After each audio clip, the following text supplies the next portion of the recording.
Order up! Welcome to a brand new episode of the Order Up Podcast. Of course, I'm Terry Williams. Thank you so much for checking out this episode.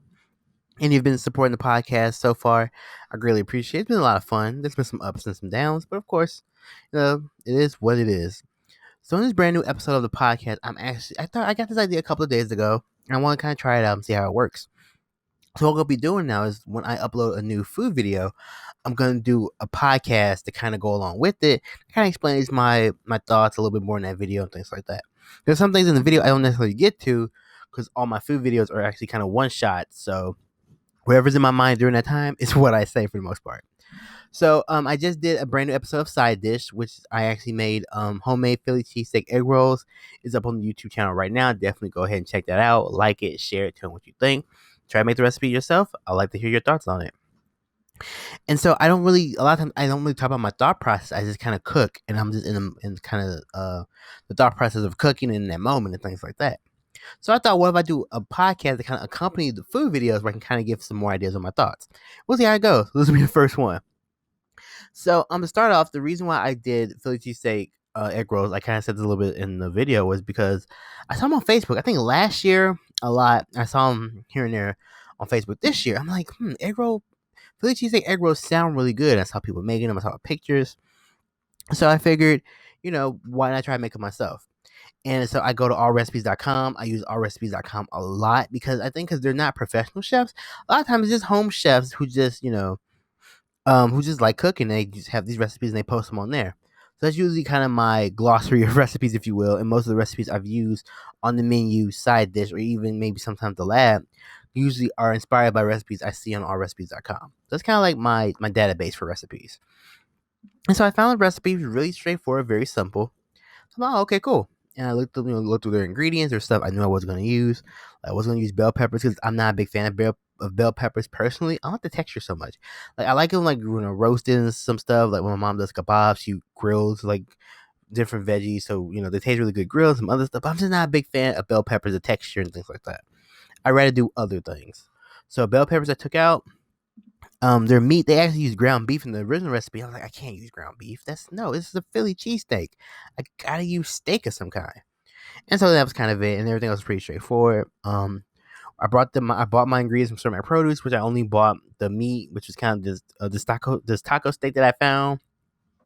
It was just under 2 pounds. It was like 1.95 pounds. It was just under 2 pounds of the taco steak, of the like they use for steak tacos, the beef for that, and then really spring roll wrappers, which I found there. So yeah, it's so funny because the spring roll wrappers I kind of mentioned, like when I bought them, they looked huge. I'm like, what? These spring roll wrappers look big as hell. But when I opened up the package and looked at them, they look normal. Some about the packaging made them look bigger.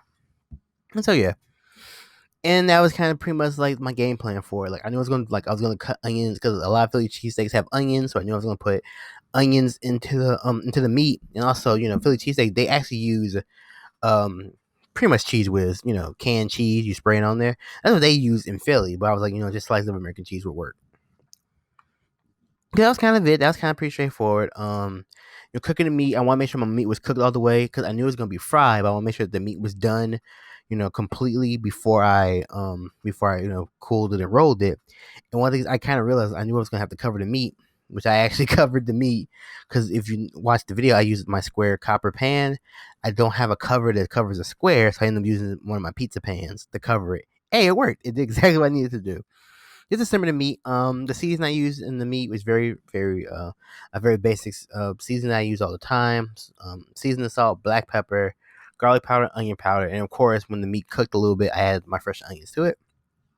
About 20-25 minutes to make sure the meat was cooked all the way till it was a pretty nice well. The meat wasn't really fatty, so when I strained it, there wasn't a lot of fat that came off, which was really nice. You don't want all that extra fat in your meat. Put it in the refrigerator to cool. And after it cooled off, I just rolled the egg rolls and things like that. The most stressful part to me was rolling the egg rolls, but it was pretty easy after I did it.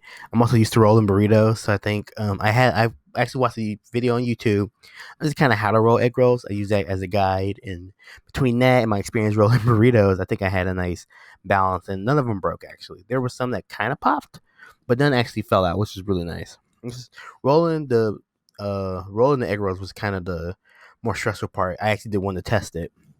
make sure I did it right, and it worked. So hey, all is well that ends well. So as I got them rolled, you see, if you watch the video, you see I used my GoPro camera, and I just kind of recorded me rolling them.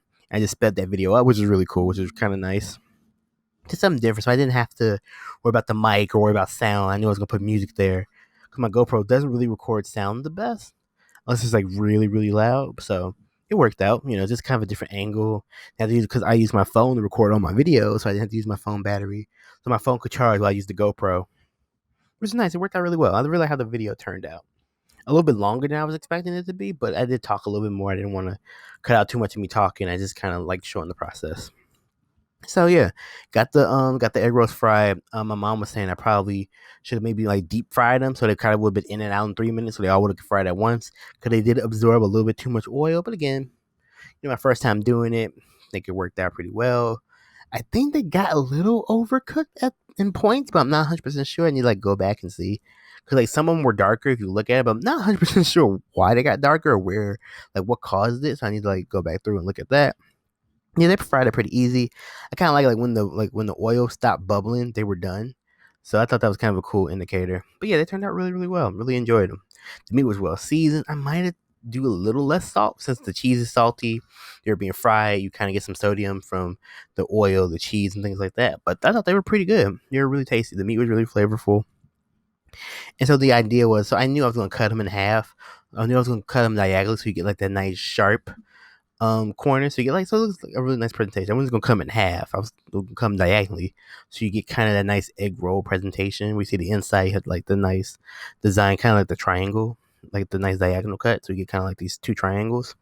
Really nice. I kind of knew that was. I knew I was gonna do that before I just made sure I had the right bowl, which I used kind of and the bowl I use is actually the same bowl that I used for my ravioli episode last year. So again, just kind of like a bowl. 'Cause I knew I was gonna put like maybe put cheese in the middle, put them around it. This was a nice presentation. Yeah, my mom was even saying like, "Oh, maybe you should put something green." At first, I thought she was talking about the bowl. She said, "Oh, maybe you should put something like green, like around your plate or something." So the green actually inside the cheese is actually dried cilantro. Not the most, I wish it was parsley, but hey, or chives, but I had dry cilantro. I just used it. It didn't do anything too crazy to the flavor, things like that. It's just cheese, nothing in the world. But yeah, so that's kind of thinking about yeah, the egg rolls. They came out really well. They were really easy to make, really simple prep. If I wasn't recording, I probably would have got done a lot sooner, but that's neither here nor there. But yeah, I kind of like this idea of doing a podcast to kind of go along with the food videos. To kind of give a chance to talk about what I'm going through or what I'm thinking about that I might not actually talk about in the food video. Mention the podcast. So yeah, this is going to do it for this episode of the Order Podcast. Tell me what you think. If you like this idea of having a podcast accompany the food video, so you kind of get a little more deeper thought into my mind and kind of how I'm approaching things and things like that. I know on the menu I talk a little bit more in depth of like my presenting or how I present, how I play, and what I'm going through. But I might even do a podcast for those too. Who knows?